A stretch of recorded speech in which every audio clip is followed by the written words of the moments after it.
Well, it's totally acceptable for parties to share an attorney for the purposes of getting divorced by going to mediation or going together to a lawyer to get advice.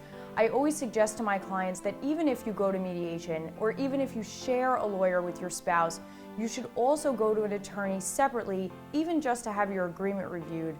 It's best to always have a lawyer at least see the papers before you sign them, a lawyer that only represents you. Very often, parties are too nervous or too scared or too embarrassed to ask the really hard questions while they're sitting next to their spouse. And so, yes, you can save money by going to a mediator. Yes, you can save money by sharing an attorney with your spouse. But these are permanent and important documents, and it's important that you see an attorney that only represents you to make sure that you're doing what's in your best interest.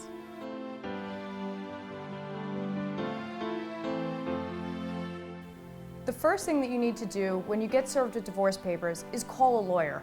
Very often when people come in my office, they've been served with divorce papers days, weeks, months ago, and they haven't done anything about it.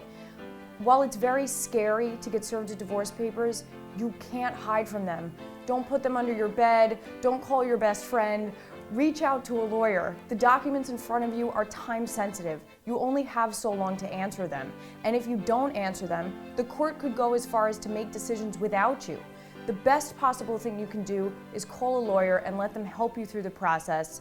Let them tell you what your options are and make you feel secure that everything is going to be fine. Whatever you do, don't hide from your divorce documents. The first thing you should do is always call a lawyer.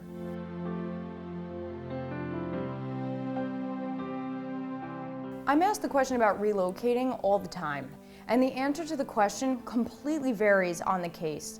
Very often, parties' divorce agreements actually govern the answer to the question, and they tell you how far you can move. For other people who don't have provisions in their agreement who say that, you do have to go to court and ask the court permission. Now, when the court decides whether or not you have permission, they consider your children rather than you.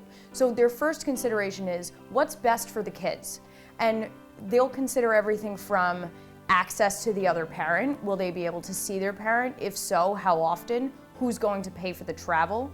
To, is it possible for the custodial parent to stay here? Do they have job opportunities? Are they able to support the child or children here where the divorce was granted? So very often it's a case-by-case basis, but the bottom line answer to the question is, it depends on what's good for your kids.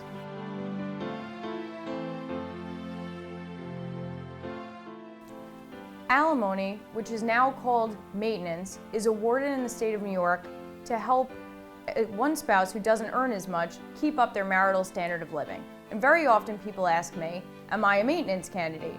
And the answer to the question depends on two factors. The first factor is, how long have you been married? The longer you've been married, the more likely it is that you're a maintenance candidate. The second question you should ask yourself is, how much more than me does my spouse earn? If you and your spouse earn the same amount of money, then you're probably not a maintenance candidate.